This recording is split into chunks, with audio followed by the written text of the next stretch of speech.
لیکن عزازیل نامی ایک جن تھا جو ایک تو جن ہونے کی نسبت سے فرشتوں سے کچھ نہ کچھ مماثلت تھی، قرب تھا، دوسرے یہ علم میں، زہد میں، عبادت میں اتنا اونچا تھا، اتنا اونچا تھا، اتنا اونچا تھا کہ یہ ملائکہ ہی کے صف میں شامل ہو۔ اس نے علم بغاوت بلند کر دیا جب حکم دیا گیا کہ سجدہ کرو آدم کو۔ اب یہ دیکھیے کس قدر یہ اہم مضمون ہے، اور آپ سوچ رہے ہیں یہ باتیں آج پہلی مرتبہ ہمیں اس طرح سنائی جا رہی ہیں، یہ باتیں تو علم میں آتی نہیں ہمارے۔ وجہ کیا ہے؟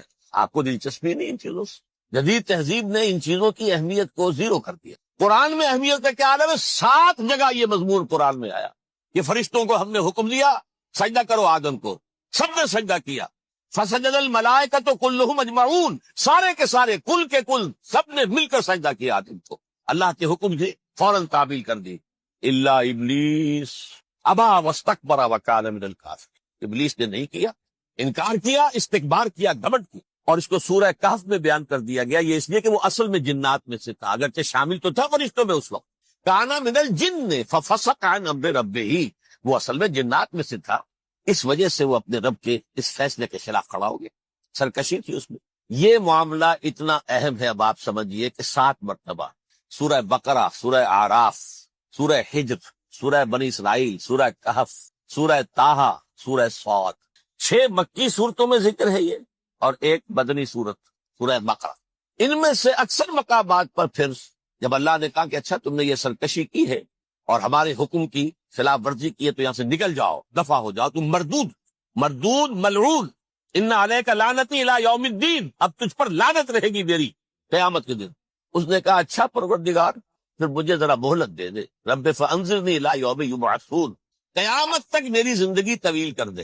فذهب فإنک من المنظرین، کہہ دیا اچھا جاؤ، تمہاری یہ درخواست بھی ہم نے قبول کی۔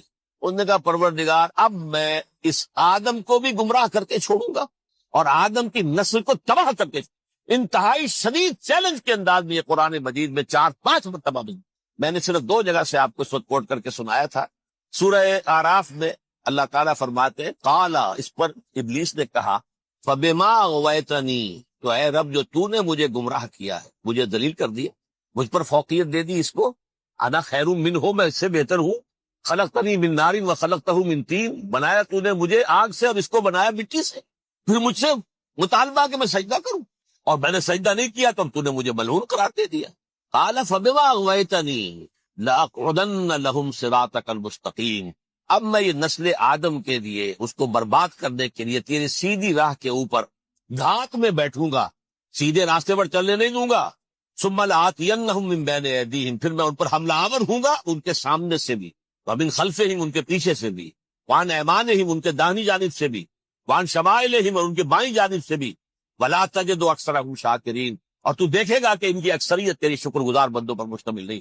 یہ چیلنج تھا، اور ایک چھوٹا سا چیلنج جو سورہ صاد میں آیا ہے، اور یہاں تو اس نے اللہ کے جلال کی قسم کھا کر کہا قال فبعزتک لأغوینہم اجمعین، اے رب تیری عزت، تیرے جلال کی قسم ہے میں ان سب کو گمراہ کر کے چھوڑوں گا، الا عبادک منہم المخلصین، سوائے ان میں سے وہ کچھ لوگ جنہیں تو خالص اپنا بندہ بنا لے، جنہیں تو اپنا بندہ بنا لے، مخلص نہیں، مخلص یہ مفعول ہے، فاعل نہیں ہے، جسے تو بنا لے۔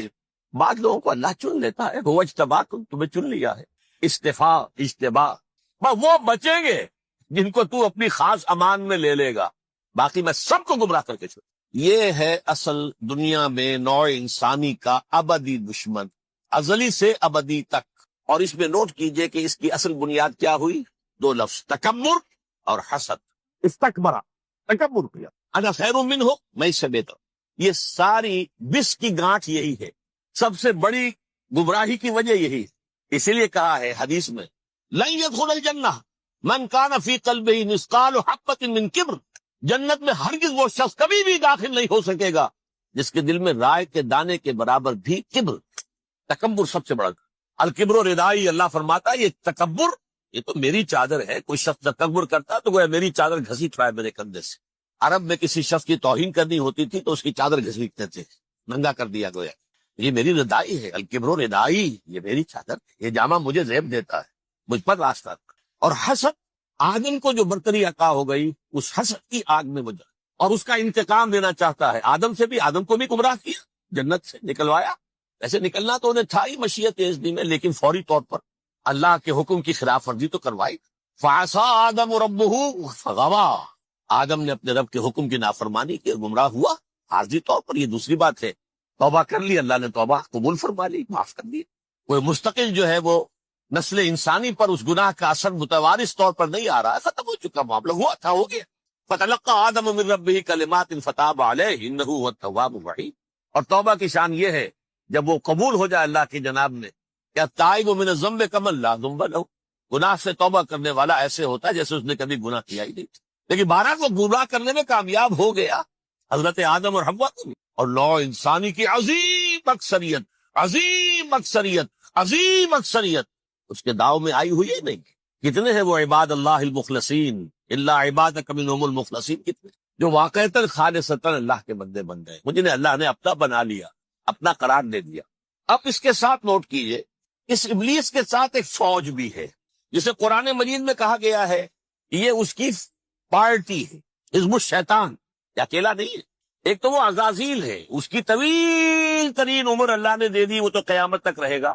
باقی بھی جنات جو ہیں ان کی نسل میں سے، یا اس کی نوع میں سے، اس کی نسل میں سے، جنات کی عمریں انسانوں کی عمروں سے زیادہ ہیں، بہت زیادہ ہیں، لیکن پھر بھی اتنی نہیں ہے۔ یہ خاص ہے اس کا معاملہ کہ اس نے کہا تھا رب انظرنی الی یوم یبعثون، مجھے دے دے مہلت اس وقت تک تاکہ میں ثابت کر کے دکھا دوں کہ جسے تو نے یہ خلافت دی ہے یہ اس کا اہل نہیں ہے۔ Let me prove this point ولا تجد اکثرهم شاکرین، تو ان کی اکثریت کو شکر گزار نہیں پائے گا۔ وہ ابلیس جو ہے وہ ریکروٹ کرتا ہے اپنے فوجی، اول تو خود جنات میں جو اس کے نمبر 1 لشکری ہے۔ قرآن مجید میں اس کا اشارہ دیا گیا ہے انہو یراکم ہوا وقبیلہ من حیث لا ترونہم، دیکھو لوگو، اے انسانوں، وہ ابلیس لعین عزازیل اور جو اس کے قبیلے کے لوگ ہیں، جنات ہیں، وہ تمہیں وہاں سے دیکھتے ہیں، تاکتے ہیں اور حملہ کرتے ہیں جہاں سے تم انہیں نہیں دیکھتے۔ وہ غیر مرئی ہیں، انویزیبل ہے، تمہیں نظر نہیں آتے۔ ویزیبل دشمن کا وار تو روک لو گے، انویزیبل کا کیسے روکو گے؟ انہو یراکم ہوا وقبیلہ، اکیلا ہی نہیں ہے وہ تو تمہیں تاکتا ہے، تم پر حملہ کرتا ہے، گھات میں لگ کر جو ہے تمہارے اوپر حملہ کرتا ہے، وہ بھی، اور اس کے ساتھ اس کے قبیلے کے لوگ جنات بھی، من حیث لا ترونہم، جہاں سے کہ تم انہیں نہیں دیکھتے۔ لیکن اس کے علاوہ وہ انسانوں میں سے بھی ریکریوٹ، رنگ روٹ، وہ برپا کر، وہ جو ہے ان کو اپنے پاس رکھتا ہے فوج کے اندر، جس کی سب سے بڑی مثال کیا ہے؟ سورہ مجادلہ میں اللہ تعالیٰ نے منافق، حالانکہ وہ کون تھے؟ بظاہر حضور کا کلمہ پڑھنے والے، حضور کے پیچھے نماز پڑھنے والے، اسلام کا دعویٰ کرنے والے، ان کو اللہ فرماتا ہے اولئک حزب الشیطان الا ان حزب الشیطان هم الخاسرون، یہ شیطان کی پارٹی کے لوگ۔ وہاں مقابلے میں آیا ہے اولئک حزب اللہ الا ان حزب اللہ هم المفلحون، یہ دو پارٹیاں ہیں، حزب اللہ اللہ کی پارٹی جو اس کے مخلص بندے ہیں، وہ اللہ کی پارٹی، اور جو شیطان کے مرید بن گئے اس کے ہاتھ پر بیعت کر لی، لہذا وہ اس شیطان کی پارٹی کے لوگ ہیں، چاہے وہ انسان ہو چاہے جن ہو۔ تو انسانوں میں سے بھی اس کے حزب میں، اس کی پارٹی میں اس کے ایجنٹ ہیں، اور بہت، بلکہ بہت سے تو ایسے ہیں کہ جو جنات کے بھی کان کتر دیں، ان کو بھی شیطنت سکھا دیں، پڑھا دیں۔ لیکن اب ایک بات سمجھیے، ایک دنیا میں نسل اور قوم بھی ایسی ہے جو ایک خاص وقت سے بحیثیت مجموعی من حیث القوم ابلیس کی ایجنٹ بن گئی۔ وہ کون ہے؟ وہ یہودی۔ یہ یہودی قوم جو ہے، اس میں ایک تو کچھ یہ کہ ان کی فطرت کے اندر یہ تھا کہ ہم ہیں اصل انسان، باقی انسان جو ہے وہ انسان نما حیوان، ان کی کوئی حیثیت ہی نہیں، ہم ہیں اصل انسان، نحن ابناء اللہ واحباؤ۔ باقی یہ جنٹائلز، یہ گوئمز، غیر یہودی، یہ تو حیوانات ہیں۔ اب جیسے کہ انسانوں کو حق ہے کہ حیوانوں کو ایکسپلائٹ کرے، استعمال کرے، گھوڑے کو آپ تانگے میں باندھتے ہیں کہ نہیں، اس کی پسینے کی اور محنت کی کمائی ہے جو کھاتا ہے تانگا چلانے والے۔ البتہ یہ ضرور ہے کہ چونکہ اگلے روز پھر جوتنا ہے تو کچھ نہ کچھ تو اسے بھی کھلائے گا نا، اپنی کمائی میں سے کچھ دانے کھلائے گا، کچھ اور گھاس دے گا، یا بیل کو جوتنا ہے ہل میں تو کچھ نہ کچھ اس کو دیتا ہوگا کھانے، لیکن پھر اسے استعمال کر دو۔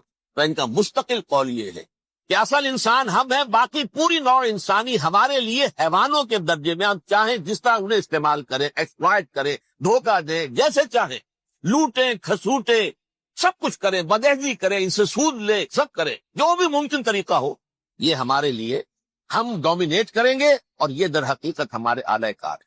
ایک تو اس اعتبار سے یہود بقیہ پوری نوع انسانی کے دشمن بن گئے۔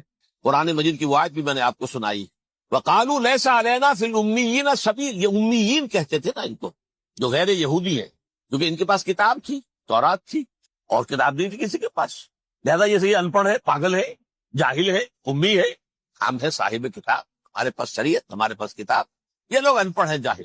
لیس علینا فی الامیین سبیل، ان امیین کو ہم لوٹے کھسوٹے، دھوکہ دیں، فریب سے جو کریں، چوری کریں، ڈاکہ ڈالیں، جیب کے قطرے، جس طرح بھی کریں ہمارے لیے جائز ہے، ہمارے اوپر کوئی گرفت نہیں ہوگی۔ اللہ تعالیٰ ہم سے یہ نہیں پوچھے گا تم نے جھوٹ کیوں بولا تھا اس کے ساتھ، تم نے وعدہ خلافی کیوں کی تھی اس کے ساتھ، تم نے کیوں دھوکہ دیا تھا اس کو، تم نے کیوں اس کا مال جو ہے غبن کر لیا تھا، ہڑپ کر لیا، نہیں، ہم پر پوچھ نہیں ہے۔ اس اعتبار سے ایک تو یہ انسانیت کی دشمنی ان کی گھٹی میں پڑ گئی، اس غلط خیال کی وجہ سے ہم تو بخشے بخشائے ہیں، we are the chosen people of the lord, ہمیں تو اللہ اگر جہنم میں داخل بھی کرے گا تو صرف چند دن، لن تمسنا النار الا ایاما معدودات، باقی اصل میں تو ہم تو اللہ کے پسندیدہ، نحن ابناء اللہ واحباؤہ، اس کے بیٹوں کے مانند ہیں، بڑے چہیتے ہیں، لاڈلے ہیں۔ یہ باقی دنیا، باقی انسان ہماری چراہ گاہ ہے، جیسے چاہے چرے، جس طرح چاہے ہڑپ کر جائیں۔ یہ تو ان کا پہلے سے مستقل معاملہ تھا، لیکن اس کے بعد ان کی تاریخ میں ایک دور وہ آیا جب حضرت مسیح علیہ السلام ان میں مبعوث کیے گئے۔ یہ 1400 سالہ تاریخ کا کلائمیکس ہے یہود کی۔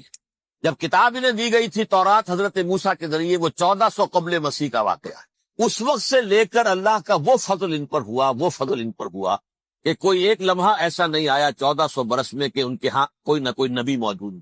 یہ تار ٹوٹا ہی نہیں، 2 سے شروع ہوا، موسیٰ، ہارون علیہ السلام، اور 1400 برس کے بعد پھر آخری 2 ہے، عیسیٰ اور یحییٰ علیہ السلام، یوں سمجھ لیجئے، اور اس کے درمیان یہ تار ہے، اور اس تار میں کوئی ایک لمحہ ایسا نہیں آیا کہ کوئی نبی موجود۔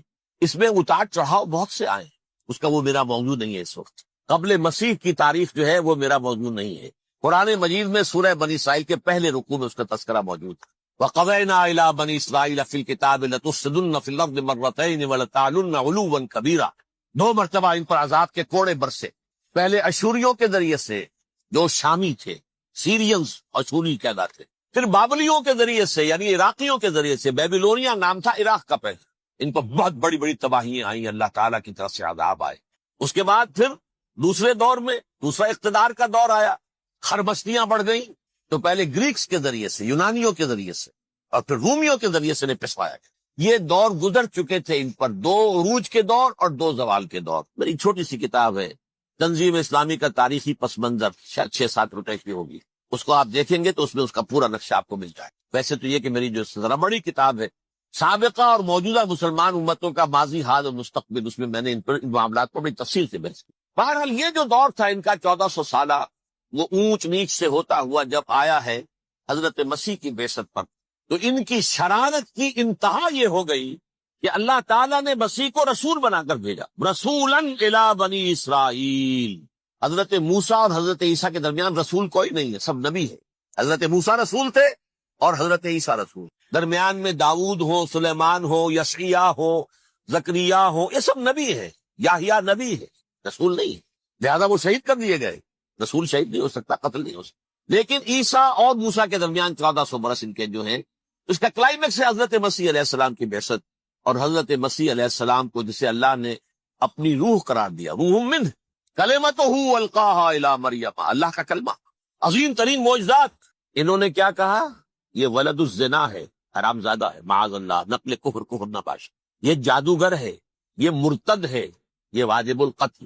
اصل حکومت اس وقت رومیوں کی تھی حکومت، لیکن انہوں نے انہیں آٹونومی دے رکھی تھی، اپنے مذہبی معاملات تم خود طے کر سکتے ہیں۔ تو قائفاس جو اس وقت کا ان کا ہیڈ ربائی تھا سب سے بڑا، اس کی عدالت نے فیصلہ کیا مسیح کو سولی چڑھا دیا جائے۔ پائلیٹس پونٹس اس کے پاس ان کی یادداشت پہنچ گئی، یہ ہمارا مجرم ہے مذہبی، یہ مرتد ہے، یہ کافر ہے، یہ جادوگر ہے، یہ واجب القتل ہے، اسے قتل کر، سولی چڑھا دو۔ خیر وہ لمبی بات ہو جائے گی، اس نے تو اپنے ہاتھ دھوئے کہ صاحب ہمارے پاس کوئی جرم نہیں ہے اس کے خلاف، تم کہتے تو ٹھیک ہے سولی چڑھا دے۔ یہ دوسری بات ہے کہ اللہ نے حضرت مسیح کو اٹھا لیا آسمان پر، ان کی جگہ وہ شخص سولی چڑھا جس نے غداری کر کے گرفتار کروایا تھا، جوڈاس اسکیریوٹ، اس کی شکل اللہ نے بدل دی حضرت مسیح کی سی، اور حضرت مسیح کو فرشتے اٹھا کے اوپر لے گئے، وہ زندہ آسمان پر اٹھا لیے گئے۔ اور یہ ساری تفاصیل نہ قرآن میں ہے نہ حدیث میں ہے، یہ انجیل میں ہے، لیکن انجیل کون سی؟ برنباس کی، gospel of the lord according to saint Barnabas. یہ حواریین مسیح میں سے تھے، لیکن عیسائی ان کو تسلیم نہیں کرتے، ان کی بائبل کو صحیح نہیں مانتے، کینونیکل نہیں مانتے۔ 100 انجیلیں تھی، 104 تھی جن میں سے 4 چنی ہیں انہوں نے.